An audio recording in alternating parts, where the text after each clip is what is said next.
ప్రతి గడపకు ప్రతి ఇంటికి ఈ విషయాలను తీసుకెళ్లే అంశమే ఈరోజు ఇక్కడ మెయిన్ అజెండా. కాంగ్రెస్ పార్టీ గ్యారంటీలను ఈరోజు ప్రజల మధ్య పెడుతుంది కాంగ్రెస్ పార్టీ. ఇప్పుడున్న పార్టీలు అటు తెలుగుదేశం పార్టీ అయినా ఇటు వైసీపీ పార్టీ అయినా రెండు పార్టీలు బీజేపీ పార్టీకి తొత్తులుగా పనిచేస్తున్నాయి. ఒకరిది తొత్తు అయితే ఇంకొకరిది తొత్తు. ఏ ఒక్క అంశంలో కూడా అటు చంద్రబాబు గారైనా ఇటు జగన్మోహన్ రెడ్డి గారైనా బీజేపీకి నో అనే క్వశ్చనే లేకుండా ఇన్ని సంవత్సరాలుగా మన రాష్ట్రానికి బీజేపీ పార్టీ ఒక్క విషయంలో కూడా మేలు చేయకపోయినా చంద్రబాబు గారు జగన్మోహన్ రెడ్డి గారు ఇద్దరు బీజేపీ పార్టీకి మోడీకి బానిసలుగా తయారయ్యారు. ఇది వాస్తవం. ప్రత్యేక హోదా మనకు 10 సంవత్సరాల కింద రావాల్సిన అంశం ఈ రోజుకి వరకు రాలేదు.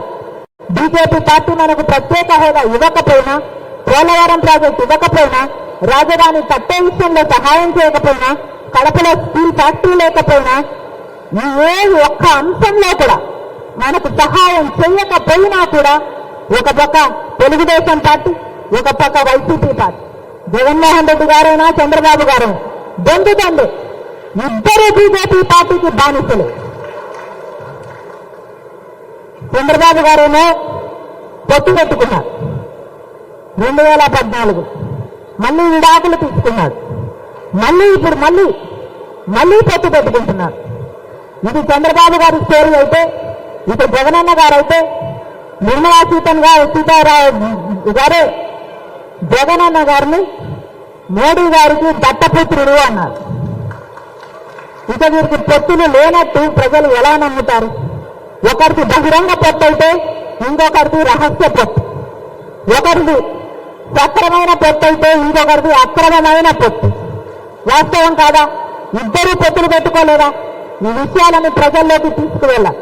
ఈ విషయాలన్నీ ప్రజలకు గడపకు చేర్చాలి. జగనన్న గారైనా చంద్రబాబు గారైనా ఈరోజు బీజేపీ పార్టీకి బానిసలయ్యారు కాబట్టి మీ ఓటు వృధా చేసుకోకండి అని జనాలకు చెప్పాలి.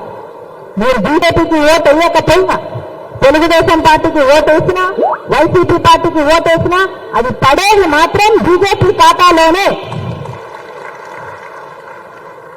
మళ్ళీ బీజేపీ పార్టీ కేంద్రంలో అధికారంలోకి రావాలంటే వీళ్ళిద్దరికీ ఓట్లేయాలి.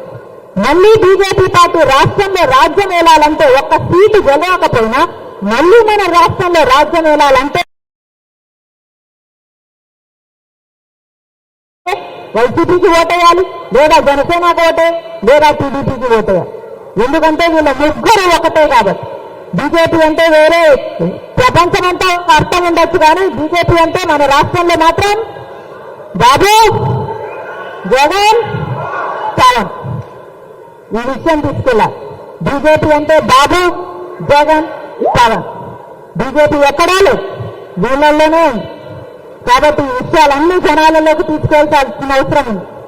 ఈరోజు ముఖ్యంగా కాంగ్రెస్ పార్టీ ఇచ్చే గ్యారంటీల గురించి మాట్లాడడానికని మనందరం ఇక్కడ సమావేశమయ్యాం.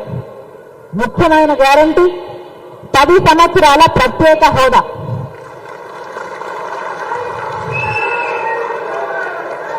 ఏ ఇతర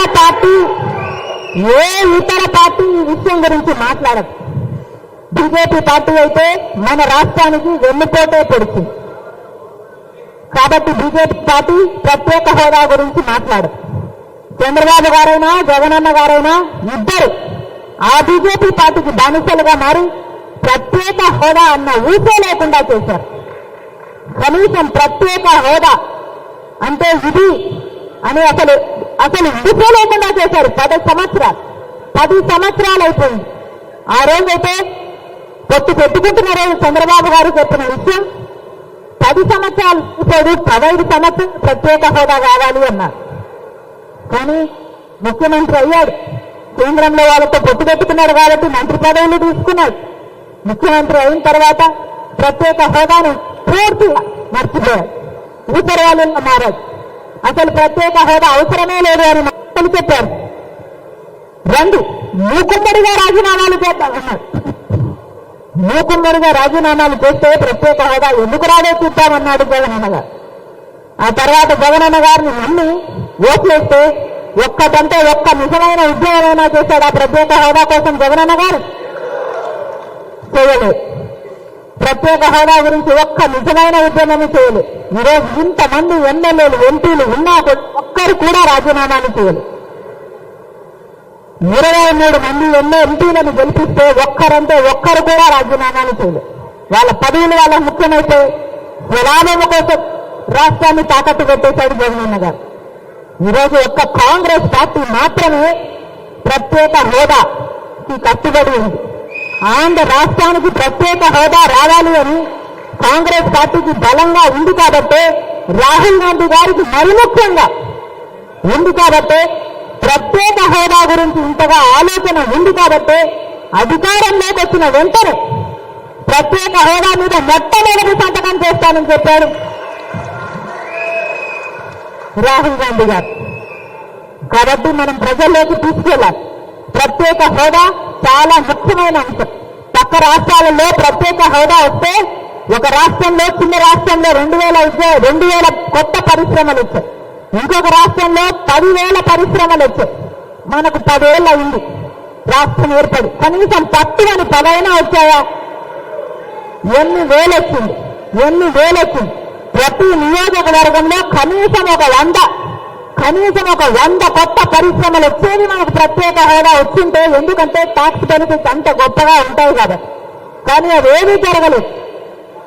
ఒక్కటంటే ఒక్క పరిశ్రమ రాకపోగా ఉన్నవి కూడా మూతబడి, బిడ్డలకు ఉద్యోగాలు లేకుండా బిడ్డలంతా ఉద్యోగాల కోసం వలసలు వెళ్లే పరిస్థితి, లేకపోతే 10,000 12,000 రూపాయలకు ఉద్యోగాలు చేసుకునే పరిస్థితికి వచ్చింది. అంటే కేవలం మనకు ప్రత్యేక హోదా లేదు కాబట్టి మీరందరూ తీసుకెళ్లాల్సిన విషయం, ప్రజల్లోకి గడప గడపకి 10 సంవత్సరాలు, 5 కాదు ముందు చెప్పినట్టు 10 సంవత్సరాల ప్రత్యేక హోదా కాంగ్రెస్ పార్టీ ఇస్తుంది. ఇది మన మొట్టమొదటి గ్యారెంటీ.